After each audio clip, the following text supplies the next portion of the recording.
મિત્રો ઐતિહાસિક અંજાર એક એવું શહેર જેને તમને ઓળખ આપી. તમે ક્યાંથી છો તો હું વડીલ અંજારથી છું, પરંતુ તમે અંજારને શું આપ્યું એ મારે જાણવું છે. આજે તમે મારા પાછળ જે દ્રશ્યોમાં જોઈ શકો છો, જે સ્ટેડિયમની અંદર જે આ શૌચાલય જાહેર શૌચાલય બનાવવામાં આવ્યું હતું. મિત્રો આ શૌચાલયનો ક્યારેક કોઈ કે અંજારના રહેવાસીએ ઉપયોગ કર્યો હશે. મારે એ મુદ્દો ખાસ જાણવો છે કે ખરેખર ખાયકી કરવા માટે આ શું શૌચાલય બનાવવામાં આવ્યા હતા. એક પણ કોઈ પણ વ્યક્તિએ લગભગ આમાં દેશી દારૂ પીવા સિવાયનો કોઈ ઉપયોગ નહીં કર્યો એવું મને લાગી રહ્યું છે. બાજુમાં તમે જોઈ રહ્યા છો અત્યારે નવું એક શૌચાલય બનાવવાનું કામકાજ ચાલુ કરવામાં આવ્યું છે. બાજુમાં દ્રશ્યોમાં તમે જોઈ શકો છો પૂર્વ વિપક્ષી નેતા રાજેન્દ્રસિંહ જાડેજા આપણા સાથે છે, એટલે આપણે જાણવાનો પ્રયત્ન કરશું. કારણ કે જ્યારે અહીંયા તાળા લાગેલા હતા ત્યારે તાળા પણ રાજેન્દ્રસિંહે તોડ્યા હતા કે લોકોના ઉપયોગમાં આ શૌચાલય આવે. પરંતુ આ શૌચાલય અંજારમાં આવા અનેક શૌચાલયો બનાવવામાં આવ્યા, એમાંથી લગભગ અમુક જ શૌચાલયો જે છે એ ચાલુ સ્થિતિમાં હશે.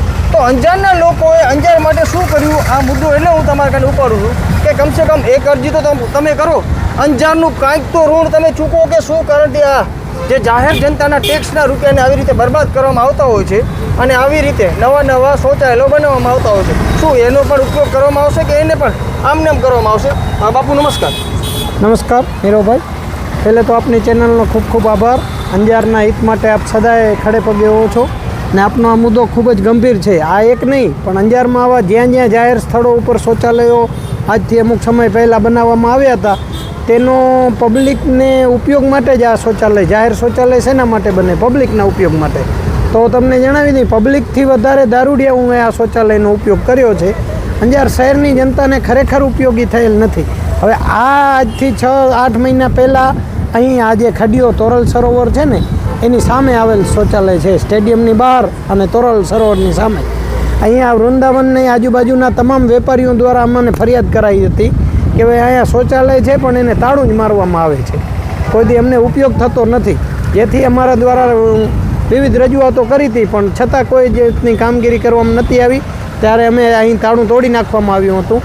અને અત્યારે આ શૌચાલયની હાલત એટલી ખરાબ છે કે એ જોઈને અમને એમ લાગે છે કે આ નવું બને છે સારું છે. પણ આપને જણાવી, આ શૌચાલય બન્યાને એટલા વર્ષ નથી થયા. અમુક કોઈ પણ સરકારી સ્ટ્રક્ચર ઊભું થાય એની કોઈક વેલિડિટી તો હોતી હશે ને કે આટલા વર્ષ આની વેલિડિટી. હવે આવા અંજારમાં અનેક સ્થળો એવા બન્યા છે. હવે નવો રોડ બને પછી એમને યાદ આવે અંદર ગટરના પાઇપ નાખવાના રહી ગયા છે, પાણીના પાઇપ રહી ગયા છે. જેમ કે અત્યારે જ આ તમે જોઈ શકો છો, આ થોડાક વર્ષો પહેલાં અહીંયા શૌચાલય બન્યું હતું તો એ તઈ એમને યાદ નહોતું. અત્યારે નવી શૌચાલય બનાવવામાં આવે છે નવું સરકાર દ્વારા અને આને હવે પાડી દેશે. એટલે આ જે રૂપિયા મુદ્દો હતો, જે રીતે નવી એસટી બસ આવે તો બધા લોકાર્પણ કરવા જાય, નવું સરોવર બનાવે લોકાર્પણ કરવા જાય, આ બન્યું લોકાર્પણ થયું હતું. તો બાબુ આને કેમ કોઈ નેતા આના ધ્યાનમાં નથી આવતો કે અમે આને ખોલીએ, બરાબર સુવિધા છે કે નહીં તપાસીએ? એનું શું કારણ? ભાઈ આ પબ્લિકના પ્રશ્ન છે ને, પબ્લિકના પ્રશ્નની નેતાને ક્યાં કોઈને કાંઈ પડી છે? હમણાં જ હું તમને કહી દઉં કે અત્યારે તમે જે વાત કરી ને એસટી બસ નવી આવે તો લોકાર્પણ કરવા જાય, એક વખત એસટી બસ સ્ટેન્ડના અંદર જે શૌચાલય આવ્યા છે ને એ નેતાઓને પણ હું તમારા ચેનલના માધ્યમથી વિનંતી કરું છું, હું અહીં આંટો મારો, તમે બસનું ઉદ્ઘાટન કરવા બસ સ્ટેન્ડમાં જ જાઓ છો તો હું જે શૌચાલયો છે એનું ધ્યાન રાખો. હવે તમને જણાવી દઉં બાબુજી, આ કેમ શૌચાલય જૂનું છે, આને ખરેખર જો સરકારે થોડા ઘણા રૂપિયા વાપરીને આને જો રિપેર કર્યું હોત ને તો આટલા બધા ગ્રાન્ટ વાપરવાની જરૂર ના પડે. ખાયકી કરવા મળત ને. હા, એટલે હું તમને એ જ કહેવા માંગુ છું, અંજારમાં આ જે ટાઈમે બનાવવામાં આવ્યા હતા શૌચાલય તો કાંઈક મકસદ હશે ને કે ગ્રાન્ટ પડ્યું તો ખાયકી કરી નાખીએ, હું કાંઈક હશે ને મકસદ. હું એ જ કહું છું, આ શૌચાલયમાં મેન્ટેનન્સ નથી કર્યું અને ફરી પાછું નવું બનાવી આ તોડવામાં આવશે. જેમ કે એક જ રોડ વારંવાર બનવામાં આવે છે. એક મેં વોટ્સઅપમાં ઓલો જોક્સ વાંચ્યો હતો કે એક જ કોન્ટ્રાક્ટર 4 પેઢીથી એક રોડ બનાવે છે અને કમાય છે. રોડ બનાવે, ગટરના પાઇપ નાખે, વળી રોડ બનાવે, વળી પાણીના પાઇપ નાખે, આવું જ તંત્ર હાલે છે ને એમાં મોટામાં મોટી બેદરકારી તંત્રની છે. જે અહીંના પ્રતિનિધિઓ છે એની જવાબદારી હોય છે. હવે અમારા તંત્રની જવાબદારી છે કે જે લોકો છે જે જાગૃતિ નથી, કેમ કે અહીંયાથી આખો દિવસ નીકળે છે તો એના પોતાના અંજાર પ્રત્યે એને લાગણી હોય છે ને. આપણે જે શહેરમાં મોટા થયા એ શહેર ઉપર આપણે માન હોવું જોઈએ. અંજારના લોકોને મને એમ લાગે છે કે કાંઈ અંજાર પ્રત્યે લાગણી નથી, એટલે આવી રીતે વારંવાર એના સાથે દગો કરવામાં આવે છે. પોતામાં કાંઈક જાગૃતિ આવશે તો આવા દગા થતા બંધ થશે. અને હું મિત્રો ચોક્કસથી કહીશ, આપણા જે અંજાર શહેરના એમએલએ ધારાસભ્ય જેને અંજારે મિનિસ્ટર બનાવ્યો છે ત્રિકમ સાંગા સાહેબને કે સાહેબ આમાં પાછળ જેને ખાયકી કર્યો ને એને એક વખત તમે જેલમાં નાખો તો મને આનંદ આવશે, અંજારના લોકોને આનંદ આવશે. શું કહેશો બાપુ? સાચી વાત છે. આપણા રાજ્યમંત્રી સાહેબને પણ અમે અમારા લેવલથી પણ રજૂઆત કરશું કે આવી અનેક બાબતો. હવે તમને યાદ હશે અંજાર શહેરનું જે જૂનું બસ સ્ટેન્ડ હતું ને એ એક એવું હતું કે હું જે મુસાફરો બહારના કે અંજારના મુસાફરો હું જે બેસતા ને એને કોઈ પણ ઋતુ હોય હેરાનગતિ ભોગવવી ન પડતી. ચોમાસું હોય તો કોઈ દી જૂના બસ સ્ટેન્ડમાં પાણી નથી આવ્યું અંદર મુસાફરોને ઉડ્યું. શિયાળો હોય તો ક્યાંય અંદર ઠંડી નથી પડી અને ઉનાળો હોય તો તડકો પણ અંદર નથી આવ્યો. અને એ બસ સ્ટેન્ડમાં મારા હિસાબે 20 લાખ રૂપિયા નાખ્યા હોત ને તો tip to tip bus stand થઈ જાત, મેન્ટેનન્સ કર્યું હોત તો. એની જગ્યાએ બસ સ્ટેન્ડ તોડીને 2.5 કરોડ રૂપિયા નાખવામાં આવ્યા સરકાર દ્વારા. અને અત્યારે તમામ ઋતુમાં મુસાફરો હેરાન છે. તમે જોયું હશે બસ સ્ટેન્ડમાં અત્યારે નવા રોડ બનાવવામાં આવે છે. આવું ઘણું હેરાનગતિ છે. હવે આ શૌચાલય અમને પણ તમારા ચેનલના માધ્યમથી ચેનલ અધિકારીઓને પણ વિનંતી કરી છે જી